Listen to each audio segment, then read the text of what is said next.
Hi Wellness Warriors, it's Melissa with Mental Muscle Wellness, and in today's video I want to talk about how you can incorporate sliders into your home workouts.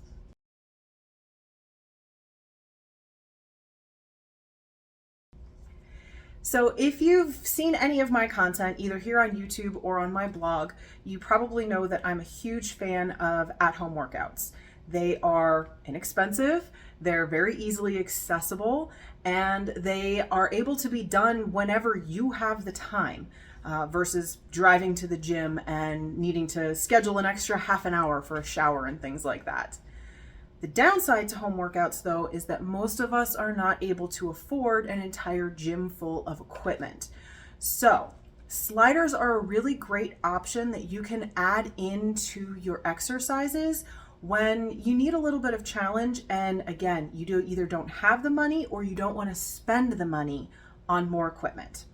And the way that you can do this is really easily. I actually have a set of these. These are furniture sliders that you can buy at like Target or Walmart. They typically come in a set of 4 or a set of 8, and it's just a little disc, and it's got a felt or fuzzy kind of cover over it that you can actually take off. And then there's a plastic part here. So these are really great because you can use one piece essentially, regardless of what kind of floor you're working with. And that's the real trick with sliders, is that you have to use the right one for the floor that you're on. So if you've got carpeted floor, which I have in my living room right here, you want something that's hard on the back side. So again, that can be plastic. If you have a paper plate, that will actually work. If you have an old cardboard box that you've flattened, that will work and slide really easily on a carpeted surface. And again, all of these are very, very, very low to no cost items. Opposite end of the spectrum, if you've got hard surface floors, particularly if you've got linoleum or hardwood or tile in your home, you're going to want something that is soft to slide across that surface.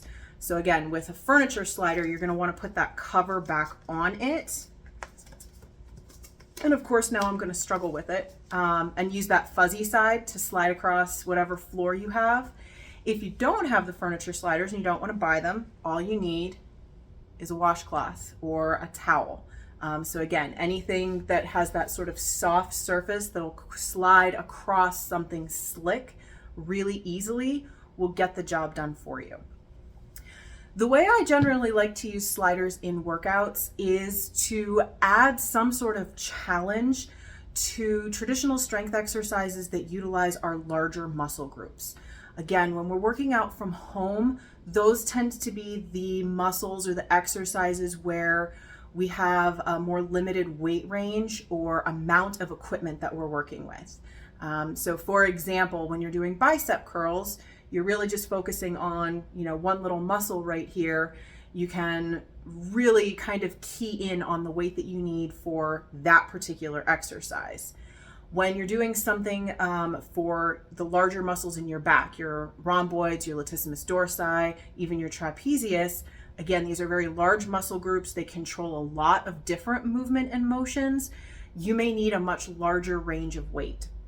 So adding sliders in to complement resistance band workouts or body weight workouts is a really great way of being able to change the input or change the intensity that you're giving your body without investing a lot of money in new equipment. So the way these exercises work is by essentially not only changing the input slightly that you're giving your muscles, but by changing the timing that you're giving your muscles. So from an input standpoint, essentially what happens is you need to control what's happening. So in an exercise like a reverse lunge, for example, instead of just stepping backwards and going, you have to think more thoroughly through the actual motion. You have one foot that's going to slide behind you, and you have to know where that's going to stop so that you have the ability to actually pull it forward.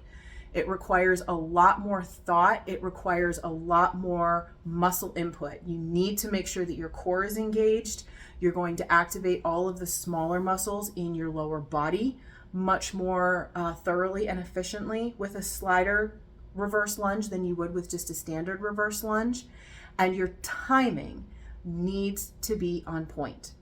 So again, in a standard reverse lunge, you can just sort of take your step backwards, and a lot of us have a tendency to go through the motions once we understand the form for the exercise.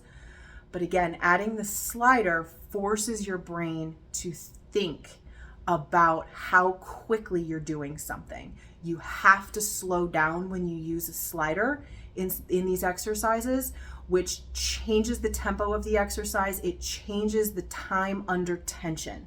And when you don't have weight that you can add to an exercise, fiddling around with the time under tension is the easiest way to increase the intensity of a workout. So I have 4 examples of exercises that you can use sliders with quite easily.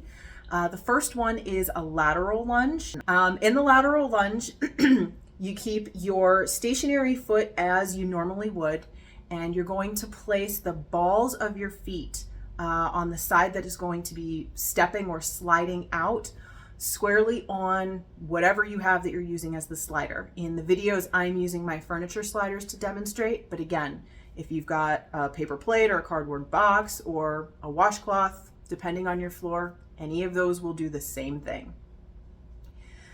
As you typically would take a step out with the slider, again, you're going to slide your foot out laterally until you would typically stop, and then you're going to hold it for just a half a beat and then squeeze everything and return to the center. Second exercise that I have for you is that reverse lunge that I mentioned earlier. So similarly to the lateral lunge, your stable base foot is going to remain flat on the floor, and the foot that is going to move behind you, you'll place the ball of your foot on your slider.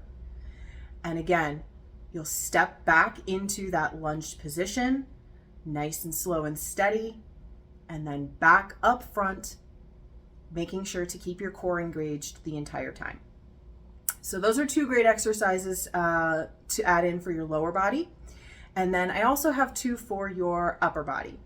The first one I call around the world, and you can really do this moving your arms in either direction. But you're going to bring yourself to a comfortable plank position. In the video, I demonstrate from my knees, but if you're more comfortable from your toes, that's absolutely fine. Go for it. Again, one base hand stays stable on the floor. The hand that will be in motion, you're going to put the palm of your hand down flat on your slider and bring yourself again to that plank or that top of the push-up position. And you're going to circle, making sure that, again, that mind-muscle connection is there, that you're pressing up and out and then down and around. And I think in the video, I actually go the opposite way. I bring my hand down and then back up. So again, the great thing with this exercise is that you can use either direction that you like, or you can even do both and do multiple sets. And the 4th exercise that I have for you are lat pull-ins. This is a great one to supplement if you're really trying to attack your back, if you really want to get pull-ups, if you really want to make some progress with some of those exercises. So you're going to come to a seated position where you have your feet over to one side and you're resting sort of on the opposite hip. Again, palm on the hip side hand is going to come down flat on the slider, and you're going to line that hand up in line with your hip. You're going to slide it out from your body as far as you can, reaching comfortably. Again, pause for like a half beat, and then squeeze everything and return to the center. I hope you found this information helpful, and if you're looking for more ideas for slider-based exercises, you can check out my blog post that goes with this video. I will link it down in the description box below. And until next time, be well, friends.